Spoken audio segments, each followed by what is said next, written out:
नमस्कार दोस्तों, आपका जेसी जागरण क्लासेस में स्वागत है। आज हम राष्ट्रीय अनुसूचित जनजाति आयोग के बारे में अध्ययन करेंगे। तो आइए बिना समय गवाए हम स्टार्ट करते हैं। लेकिन अगर यह जानकारी आप लोगों को अच्छी लगे तो प्लीज मेरे चैनल को जरूर सब्सक्राइब करें एवं अधिक से अधिक दोस्तों तक फॉरवर्ड करें, शेयर करें एवं लाइक करें, जिससे मेरा मोटिवेशन बढ़ता रहे। आइए हम स्टार्ट करते हैं। संविधान में अनुसूचित जनजातियों के हितों व अधिकारों की रक्षा हेतु विशेष प्रावधान किए गए हैं। राष्ट्रीय अनुसूचित जाति जनजाति आयोग ने हितों एवं अधिकारों के अधिक प्रभावकारी तरीके से रक्षा हेतु पृथक अनुसूचित जनजाति आयोग की व्यवस्था की है। जैसा कि आप जानते हैं दोस्तों कि 2003 के पहले तक राष्ट्रीय अनुसूचित जाति आयोग एवं जनजाति आयोग दोनों एक ही थे, परंतु संविधान के 89वें संविधान संशोधन 2003 के द्वारा राष्ट्रीय अनुसूचित जाति आयोग एवं जनजाति आयोग को अलग कर दिया गया है। अगला आगे पढ़ते हैं। इससे पहले अनुसूचित जाति एवं जनजाति आयोग विभाजित नहीं थे। वर्ष 2004 में राष्ट्रीय अनुसूचित जाति आयोग एक स्वतंत्र संस्थान के रूप में आया। यह एक संवैधानिक निकाय है। राष्ट्रीय अनुसूचित जनजाति आयोग के 6 क्षेत्रीय कार्यालय हैं। जैसा कि आप जानते हैं कि राष्ट्रीय अनुसूचित जाति आयोग के 12 क्षेत्रीय कार्यालय थे एवं राष्ट्रीय अनुसूचित जनजाति आयोग के 6 क्षेत्रीय कार्यालय हैं। आइए गठन एवं संरचना के बारे में अध्ययन करते हैं। राष्ट्रीय अनुसूचित जनजाति आयोग का गठन संविधान के अनुच्छेद 338 के के तहत किया गया है एवं जाति आयोग का गठन अनुच्छेद 338 के तहत किया गया है। यह एक संवैधानिक निकाय है। राष्ट्रीय अनुसूचित जनजाति आयोग एक बहुसदस्यीय निकाय है जिसमें एक अध्यक्ष, एक उपाध्यक्ष एवं 3 अन्य सदस्य होते हैं। राष्ट्रीय आयोग का अध्यक्ष सदैव अनुसूचित जनजाति का होगा, जो कि प्रसिद्ध राजनैतिक सामाजिक कार्यकर्ता होगा तथा उपाध्यक्ष एवं अन्य सदस्य में से कम 2 व्यक्ति अनुसूचित जनजाति से संबंधित होंगे। आयोग के अध्यक्ष एवं सदस्यों की नियुक्ति राष्ट्रपति के द्वारा की जाएगी एवं सेवा शर्तों का निर्धारण भी राष्ट्रपति के द्वारा किया जाएगा। आयोग के अध्यक्षों को कैबिनेट मंत्री का दर्जा एवं उपाध्यक्ष को केंद्रीय राज्य मंत्री व सदस्यों को भारत के सचिव का दर्जा प्राप्त होगा। फ्रेंड्स, ये परीक्षा की दृष्टि से काफी महत्वपूर्ण पॉइंट था, जिसे हम दोबारा रिपीट करेंगे। आयोग के अध्यक्ष को कैबिनेट मंत्री व उपाध्यक्ष को केंद्रीय राज्य मंत्री तथा सदस्यों को भारत सरकार के सचिव का दर्जा प्राप्त होगा। आयोग के अध्यक्ष एवं सदस्यों का कार्यकाल 3 वर्षों का होगा तथा इन्हें 2 बार नियुक्ति किया जा सकता है, परंतु 2 बार से अधिक नहीं। अभी तक के अध्यक्ष के बारे में पढ़ते हैं। सबसे पहले अध्यक्ष राष्ट्रीय अनुसूचित जनजाति आयोग के कुंवर सिंह थे, जिनका कार्यकाल 2004 से 2007 तक रहा। उसके बाद उर्मिला सिंह, उसके बाद रामेश्वर ओरांग 2 बार एवं अभी वर्तमान में नंद कुमार शाही हैं। क्षेत्रीय कार्यालय, जैसे हम जानते हैं कि 6 क्षेत्रीय कार्यालय हैं, उनके बारे में अध्ययन करते हैं।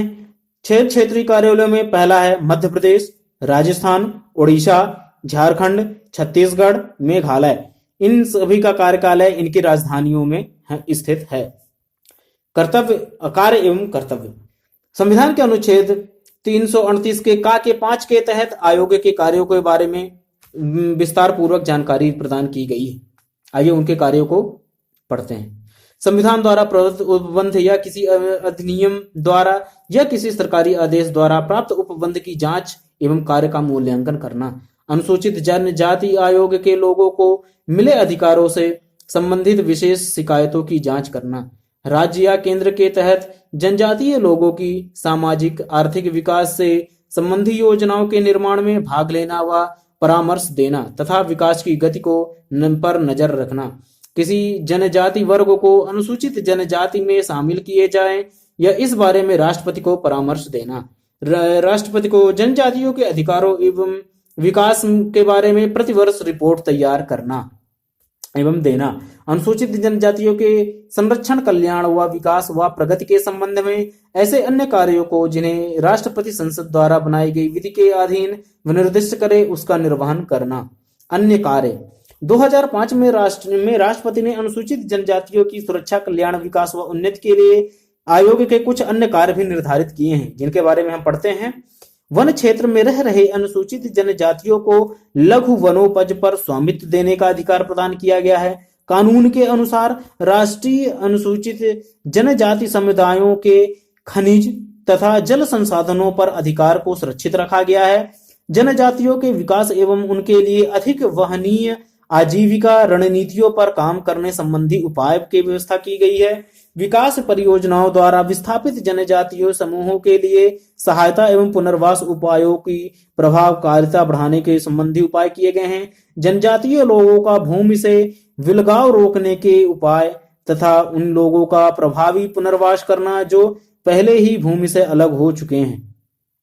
जनजातीय समुदायों की वन सुरक्षा तथा सामाजिक वानिकी में अधिकतम सहयोग एवं संलग्नता प्राप्त करने संबंधी उपाय किए गए हैं।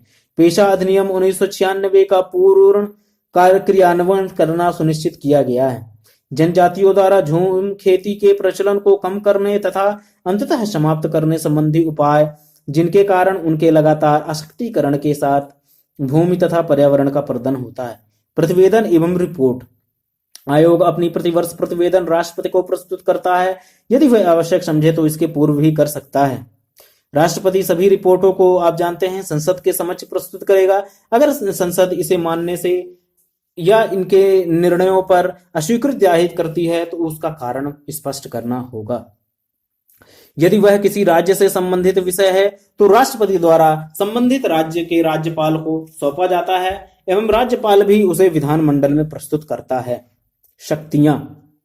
संविधान के अनुसार आयोग की अधिकारिता सिविल न्यायालय के समान है। जैसा कि आप जानते हैं लगभग सभी आयोगों की शक्तियां जो हैं वो सिविल न्यायालय की ही हैं, तो इसे बार बार रिपीट करना सही नहीं रहेगा। आप सिविल आयोग, सिविल शक्तियां आप पिछले वीडियो में भी सुन सकते हैं। अब हम कुछ जानकारियां इकट्ठी करेंगे मध्य प्रदेश राज्य अनुसूचित जाति जनजाति आयोग के बारे में। मध्य प्रदेश राज्य अनुसूचित जनजाति अधिनियम 1995 के तहत इस आयोग का गठन किया गया है। इसकी स्थापना वर्ष 1995 में किया गया है। इसमें एक अध्यक्ष तथा 2 अशासकीय सदस्य होंगे। मध्य प्रदेश जनजाति आयोग के आयुक्त इस आयोग के पदेन सदस्य होते हैं। आयोग में एक सचिव भी होता है। आयोग में कम से कम 2 सदस्य अनुसूचित जनजाति के होना अनिवार्य है। आयोग के अध्यक्ष तथा सदस्यों की नियुक्ति राज्य सरकार द्वारा की जाएगी। कार्यकाल इनका 3 वर्षों का होगा तथा पेंशन वेतन भत्तों का निर्धारण राज्य सरकार द्वारा किया जाएगा। आयोग अपनी वार्षिक रिपोर्ट राज्य सरकार को सौंपेगी। प्रेजेंट में वर्तमान में अनुसूचित जनजाति आयोग के अध्यक्ष नरेंद्र मरावी हैं। दोस्तों, मध्य प्रदेश अनुसूचित जाति के आयोग के अध्यक्ष वर्तमान अध्यक्ष भूपेंद्र सिंह आर्या हैं तथा अनुसूचित जनजाति आयोग के अध्यक्ष नरेंद्र मरावी जी हैं। संवैधानिक उपबंधों को पढ़ेंगे। जैसा कि हम जानते हैं कि 338 के का में अनुसूचित जनजाति आयोग के बारे में उपबंध किया गया है, तो पढ़ते हैं। 338 के का में राष्ट्रीय अनुसूचित जनजाति आयोग के बारे में वर्णन किया गया है। 338 के का दूसरे में आयोग के एक अध्यक्ष तथा एक उपाध्यक्ष तथा 3 सदस्य होंगे। 338 के 3 में आयोग के अध्यक्ष उपाध्यक्ष एवं सदस्यों की नियुक्ति राष्ट्रपति के द्वारा की जाएगी। अनुच्छेद 338 के 4 में आयोग को अपनी प्रक्रिया स्वयं विनियमित करने की शक्ति है। 338 के 5 में आयोग के कार्य एवं कर्तव्यों के बारे में वर्णन किया गया है। अनुच्छेद 338 के 5 के घ में आयोग अपनी रिपोर्ट राष्ट्रपति को सौंपेगा। अनुच्छेद 338 के 6 में राष्ट्रपति आयोग की रिपोर्ट को संसद के समक्ष प्रस्तुत करेगा।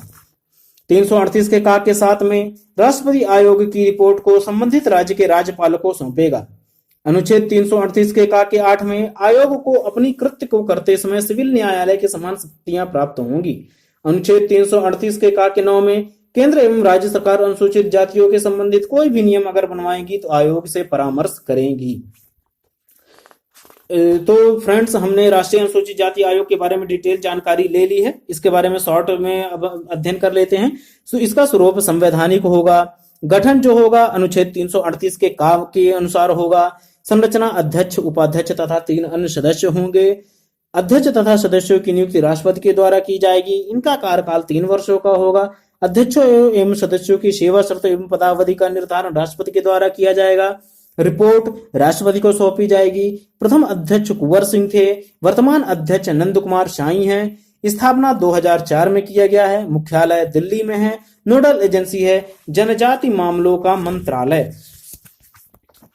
ध्यान रखिएगा फ्रेंड्स, ये नोडल एजेंसी जरूर पूछी जाती है।